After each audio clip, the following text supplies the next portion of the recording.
I have a really great imagination. And I've met lots of other people who have a great imagination as well.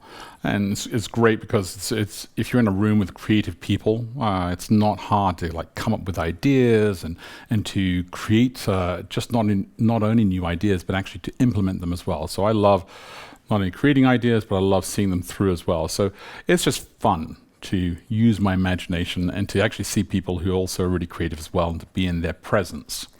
But of course, all of that has some kind of like implication in the way that we perceive life and live life. And maybe you're this way as well. When I watch movies, I have to be very careful about the movies that I watch because I place myself in the movies. Let me explain what I mean. And so there are certain series that I start watching them and I think, oh, that's a really dark series, and I'm like, I feel like that's just not appropriate because I feel like I am the character, or I'm being pulled into the character inside that. I feel like my imagination goes with it, and I feel like that's not cool. That's not kosher. That's not right. That was not good.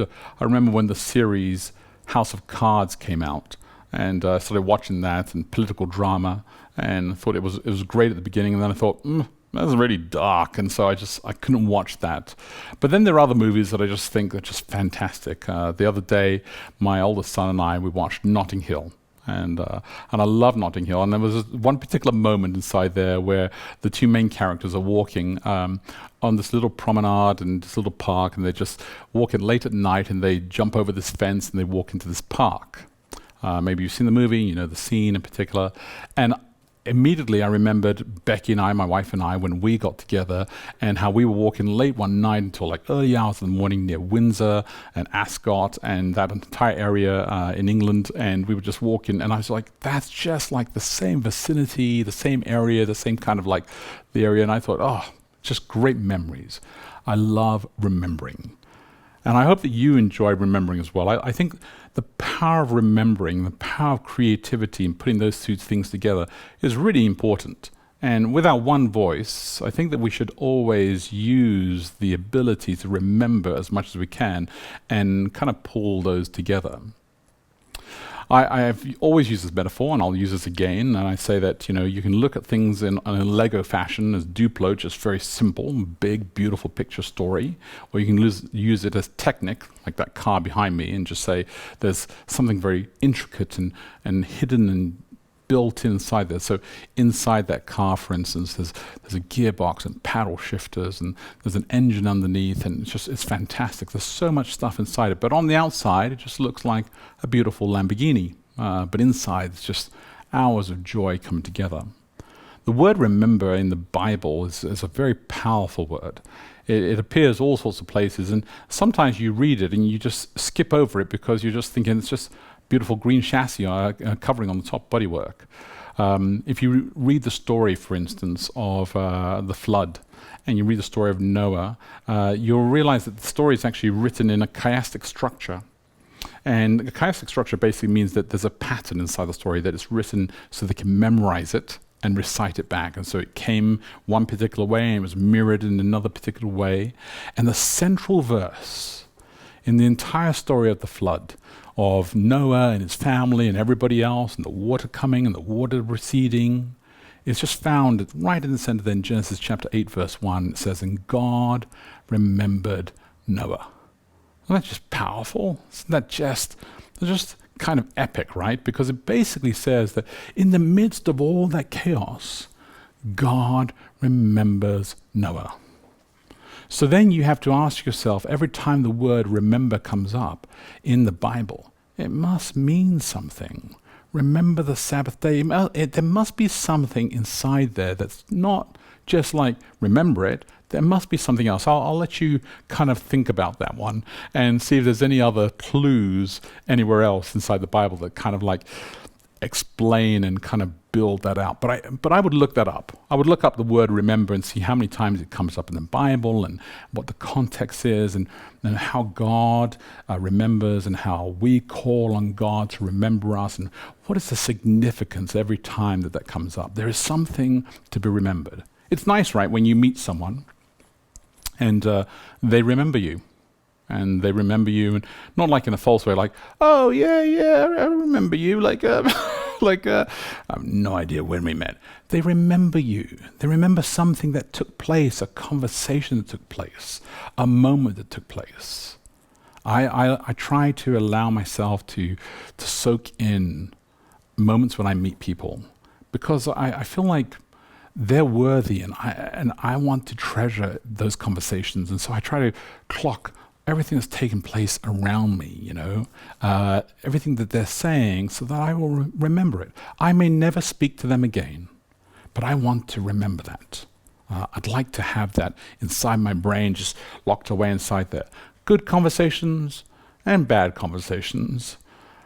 Easy conversations and hard conversations. Just the whole thing of remembering. There's a book that came out, I think it was actually this year. It's called by Jim Quick. Rather interesting name, Jim Quick. And it's called, actually I wrote it down just to make sure, because I wanted to get it right. It's called Limitless, Upgrade Your Brain. Limitless, Upgrade Your Brain. He actually has a rather longer subtitle inside there, and he talks about the ability to upgrade your brain and how important it is to be able to realize the potential inside your brain and how many things are going on inside there. Before I tell you the 5 headings and the 5 sections that he covers inside that chapter, I wanted to bring one little story snippet to you that I think that will kind of like feed into this story here, that will just help us understand some of the things that are going on in the world. And I'm a big fan of the Mountain Film Festival that takes place here. It happens all over the world, but happens here in Colorado as well. This year, obviously, with COVID-19, it's been very difficult, so they had to do it online, but I did get to watch a few of the movies and documentaries that they were sharing. And one of those was about a story that was reported from the MIT about this experiment where they had placed this man, he had a bicycle accident and was paralyzed from the neck down. From this bicycle cycling accident, and was paralyzed from the neck down. And so he'd volunteered himself into this program where they put these huge electrodes, like about literally this big, right, on top of his brain, screwed the holes into here, placed it in his brain, and then would tie his brain to this huge computer to try and get the brain to connect to the waves that were taking place inside there, so that the computer would communicate with the brain, and hopefully, in his dream, I mean, the film is fantastic, but his dream was that he would be able to effectively, take a fork and take some food and raise his arm and feed himself. That was his dream, to be able to feed himself again. And because he's paralyzed from the neck down, he couldn't do this, and so he was just hoping that one day, with the computer's help, he'd be able to do this. So the computer is trying to read all the waves inside the brain, right? Just keep that information in the back of your mind there for a second. I will tell you this, that it's a pretty amazing story, and not only, I mean, you can Google this and work this out for yourself, but not to reveal too much, just to let you know that they are able to somehow, towards the end here, actually communicate through his brain, and he's able to raise his arm and feed himself. I mean, it was a very emotional moment as I watched that. I was like, oh my goodness. And of course, their dream is to be able to fix all sorts of neurological problems that we have inside our bodies as human beings. But nobody obviously wants to have these huge electrodes and a huge computer connected, and so they're thinking 10 years down the road or so that they're working towards this. And there's thousands of volunteers who volunteered into this program that have given up their time and their life to be able to have these scientists work on a way to communicate with the brain. The brain is a really remarkable creation. And I'm a true believer that God is the creator. And I am a true believer that science actually works so well with faith, that science actually is our opportunity to kind of delve into the world to see all the beauty of what God has created. Right? And so I think that they actually go hand in hand together. But I do believe that the brain is just so much that we do not understand about it. But there are things inside it that are just mind-blowing. You like that? I thought you would, right? They are mind-blowing because they're phenomenal. They're phenomenal when you think about all that's inside there. and how much takes place inside that. I mean, just with depression, right? How parts of the brain will just go like a tree, and it will just go dark, and then when depression is healed, and how it actually comes to life. I mean, the brain is a miracle that we are constantly trying to understand. So this book that I mentioned, Limitless, Upgrade Your Brain, Jim Quick has 5 areas that he talks about, 5 areas that he talks about inside the book, and mentions these 5 subjects. He talks about clarity and care and contribution, creativity and capability. And he mentions these 5 particular things because he says these 5 areas will help you develop the capabilities of your brain and upgrade your capabilities of your brain. So the very first one, I'm just going to mention the first 2 in particular because I think they tie into remembering in particular here. But clarity, he says, it's interesting, and I think you've probably felt this as well. And I actually watched him do a seminar back in, I think it was like March or April, a live webinar where he was releasing the book, and he was talking about this. So I actually watched this entire thing. But he talked about the fact that many of us, when we are in a shower, we have some clarity about some thoughts, right? And I thought, actually, I do. I have some of my most creative moments. So when I'm taking a shower and I'm just like, I'm thinking of ideas, and suddenly I'm like, oh, yes, that would be a really great opener for a sermon, or or that would be a great solution for a particular problem, or if we did that at work, we could do this, and those things would come together. It could be amazing what we could collaborate on and create, right? And all these things happen. He also mentioned that when you fall asleep, that you have tremendous clarity, and I thought, actually, well, that's true as well. I have tremendous clarity as I'm falling asleep. In fact, I have for many years had this habit that as I'm falling asleep, I'm thinking of certain things that are going on in my life.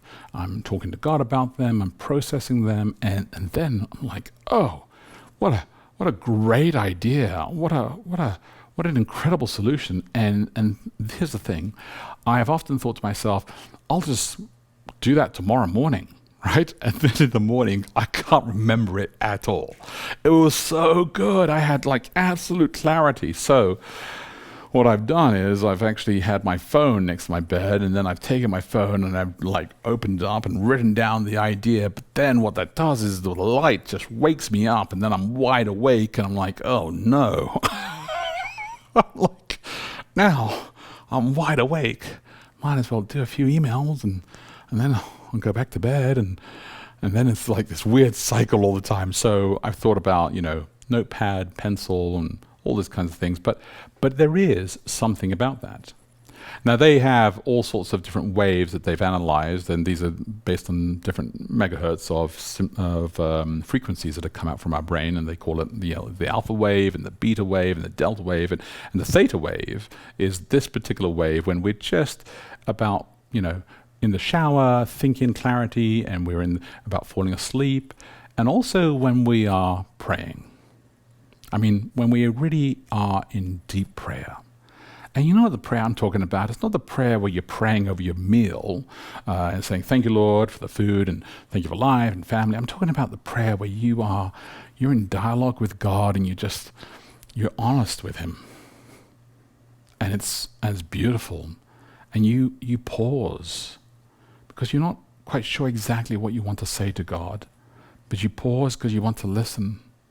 You want to hear God speak through the Spirit to you, and you want the Holy Spirit to speak wisdom into your life. And so you just wait. You read Scripture, and you just wait, and you speak, and you hear, and you just that kind of.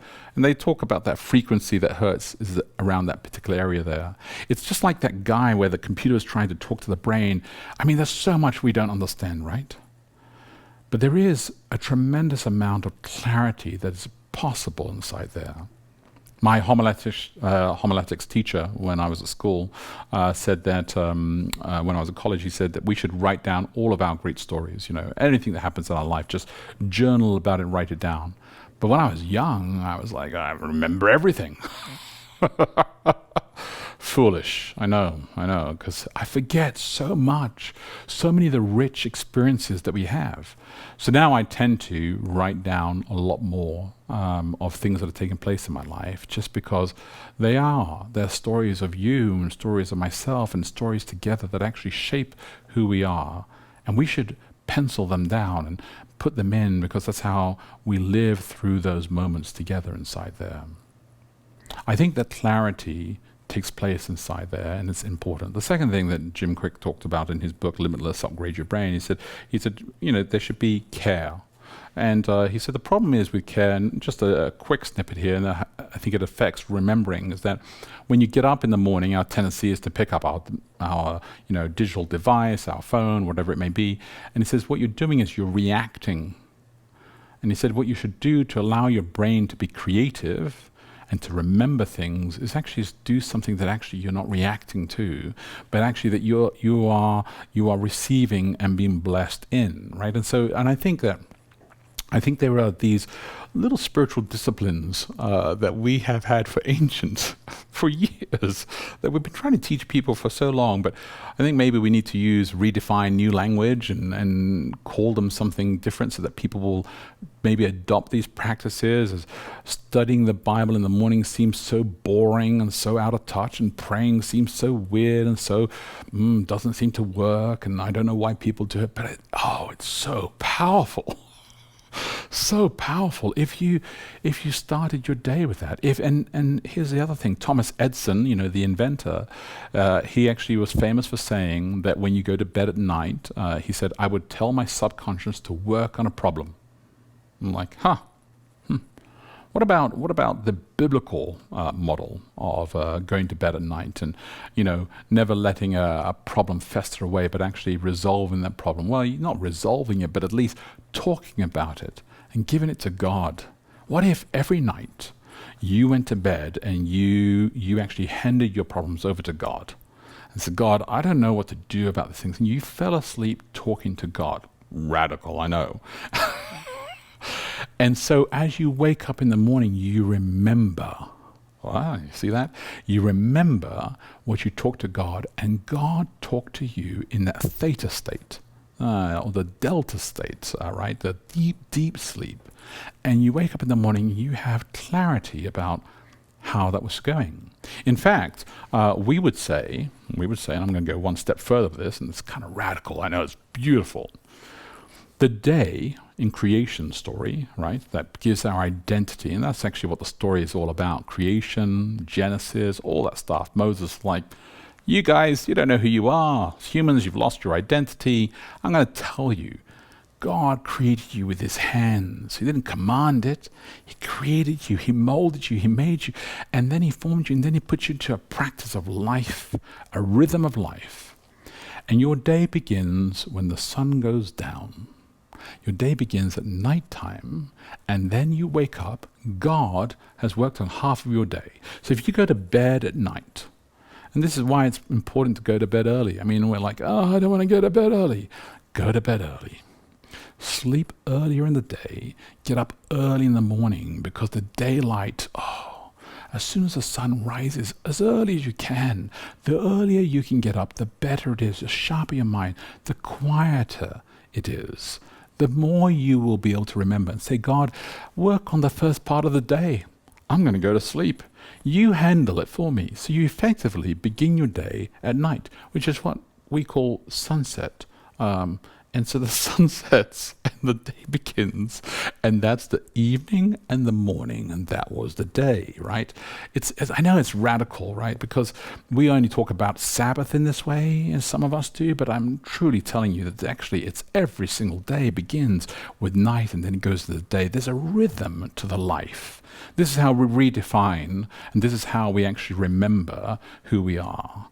And remember that God is working on the stuff. I think it's just pretty fantastic stuff inside here. And I think that what he talks about inside here, I wrote this down, is that it's important to care for yourself. And the more you care for yourself, the stronger you'll be able to unleash the potential of your brain. Now, obviously, he goes into some other areas. I don't agree with everything he says, but there's some really good stuff as well that he says inside there. And you can read a quick summary or watch the video even online now. I think it's been posted online for people to be able to look up. Just Google Jim Quick and unlimited brain, or what was it, limitless, upgrade your brain. And there are many other pieces of research out there as well to help with that. All of these, though, of course, is that they teach us that we should be in sync. The more you're in sync with Jesus, the easier it is for you to remember what to say and how to share and how to live the life with Jesus. It really is. I remember years ago, I was working in this summer camp and working in this caravan, and I was cleaning with my pink rubber gloves the oven.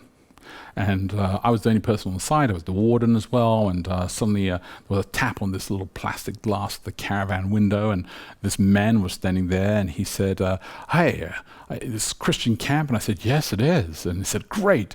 When did you follow Jesus? I was like, whoa, that was a straight up question. I was a young guy. And I was like, what do you mean? He said, well, I discovered Jesus at 12:03 p.m. in this particular pub while I was having this cup of tea, and he went into this great story. It was a fantastic story. And I thought to myself, well, I don't have one of those stories. I wanted one of those stories. I wanted the 12:03 p.m. when I felt the kind of lightning shock and had this encounter with Jesus. And I was like, how come I don't have one of those stories? But as life went on, I realized that God was going to create many moments in my life where I was going to remember multiple moments where God was in my life, and God was speaking into my life. I remember the very first person who put oil on my head and prayed for the Holy Spirit to be in my life, Peter Rowenfeld. I was a young pastor in England, and he was visiting all these churches, and he came to my church, and I was just a young intern pastor, and he came and he and I in the church sanctuary, and he prayed for me, and I tell you, it was the anointing of the Spirit. It was just a moment that I will never forget. And I remember that. I remember the encounter. I remember the moment. And I think we need to never let go of those moments, because those are powerful reminders of who we are. I remember a moment when I was given a Bible study to this man. And look, I'm a big guy, right? I've got lots of muscle, and I've also got lots of fat. Yeah, it's a big guy, right? But before the size that I am now, I was way bigger than this. And while I was that size, I was giving this Bible study to this guy, and this man got really angry. I mean, really angry, where he jumped off his seat. We were outside in the patio area of this particular house, and he jumped off his seat and he ran towards me, and I got up fast. I was younger, even though I was huge, and he picked me up. You hear me? He picked me up and he pinned me against the wall, and he lifted me off the ground. So he held me off the ground. And marks against my chest inside here, and just like really, really difficult. I mean, just like pounding me right here. I mean, it was difficult. And this is the thing, I remember the pain. I remember him screaming at me, saying, "You don't understand." And I was like, yeah, I don't understand. I said I understood, but I didn't really understand the pain that he was going through. My comment was too fast and not authentic, and I was trying too hard, and I failed him at that moment, but he taught me through that painful moment. I remember that we have to grow our capacity and our hearts to really understand and grow our capacity for empathy and compassion, to really place ourselves in the lives of those who actually are going through something horrible and difficult. We don't always understand. We need to confess that. We need to admit that. I remember so many powerful moments Moments with Jesus where he has saved my life and he has done things to me and for me that have just been transformative. And I know you have your own moments where you remember, and they have shaped you, right? They have formed you. They have made you who you are. And it's a blessing. And I think we need to tell those stories, and we need to live those stories so that they are continually part of our narrative that become who we are, even more so. So that you don't have to learn a particular pitch or a particular script or a particular way when it comes to sharing Jesus. It's just who you are because you're in sync with Jesus. Because it's just second nature to you. There is no standard operating answer. Like if you say these three things, and I've seen those books, where they say this and then say this, and if you say these three things, then everything will be fine, right? It's like it's not. It's about an authentic conversation with that. I think the more that we actually do that, the stronger it is inside there.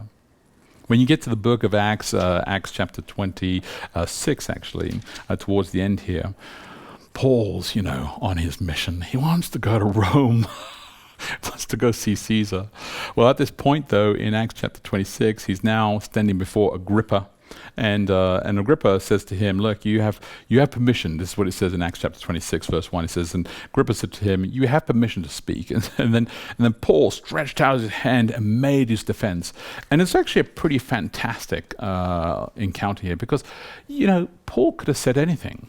I mean, he could have talked about Athens. He could have talked about how he spoke with the erudite of the world. He could have spoke about, Ephesus. He could have spoke about Corinth. He could have spoke about Peter and the disciples. He could have spoke about so many great, amazing things. But he decides to say to Agrippa and to Festus as well, I was this way. And I did these horrible things. And I thought I was doing them for God. And then God stopped me. There was a great disruption, and he took my one voice that I have. And he said, you're using your one voice, the strength, the beauty, your intelligence, and you're using it the wrong way. And I need you to get on track. And I need you to remember that I've been talking to you since the day you were born and calling you to this way. And then Paul describes this incredible journey as he does this, and he goes in great detail. It says here, and again, Luke is such a great writer as he's telling the story. It says in Acts chapter 26, verse 24. And as he said these things in his defense, Festus said with a loud voice, Paul, you're out of your mind. Your great learning is driving you out of your mind. Because he's very, very intelligent, very smart. But Paul said, I'm not out of my mind. Most excellent Festus, but I am speaking truth and rational words. For the king knows about these things, and to him I speak boldly. And finally, in verse 28, Agrippa said to Paul, in this short time, would you persuade me to be a Christian? Paul's like, yeah, I would. And at the end of this whole thing, they kind of let him go, and they're like, man, if he hadn't done this, we could have really let him go, and he wouldn't have to go to Caesar. But Paul's like, my plan, my mission is to go to Caesar, so don't worry about me. I'm here to remind you. As I remember my story, I'll just live it and just share it with you. And that's what I wish for you. I wish for you today. I wish for you every single day that you live in sync with Jesus. That you take your daily routine and you make it mesh together so that it's just naturally connected. You allow your creativity and your imagination to kind of flow with Jesus. The more you do that, the more memories you'll create. And the more memories you create, the easier it is for you when somebody comes and says one day, who is this Jesus? Because you're living it. And then you'll be like, for you, I think you need to hear this story. And for you, I think you need to hear this story. And for you, I think you need to hear this story. Because the Spirit will just bring to your memory your life. Because the Spirit's been with you in your life. And don't panic right now. And don't think, I've missed out on all these opportunities. Because you actually will be amazed to know that God's already been talking to you every day. What you haven't done maybe is actually clocked that all these moments are miracles already. You just have to kind of reframe all of them and just look back on your life and suddenly realize, oh yeah, I do remember that. I didn't realize that that moment meant this and this and this, and they all came together. Pastor Marta, when I was like, 17, he said that he heard that I was going to study theology to become a pastor. I had never spoken to him, and I saw him at church, and he came over to me and he said, I heard you're going to study theology, Oliveira, and that's great. I said, yeah. And then he said, I just want to let you know that ministry has the highs and the lows. It has the peaks and the troughs. And while you're in those valleys, you just have to remember that there are loads of peaks. Just remember there's loads of peaks. I didn't understand the depth and the wisdom of that one little conversation in the blue corridor, with that musty smell of the old wood outside that church, with Pastor Marta, who I'd never spoken to before, other than that I'll always remember that, because he poured into me that moment by the Spirit of God a piece of wisdom that has taken me through some difficult times. That we must remember that God is always with us, and there are great valleys, but there are incredible peaks. And God is with you, and he will pull you through those valleys and raise you to those peaks, so that you'll be like the psalmist, and you'll be able to say, where does my help come from? I know where it comes from because I remember. It comes from the hill, from up there. I look up there and I see that it is in Jesus. That's my prayer and my blessing for you today. God bless you. Look after each other. Love each other.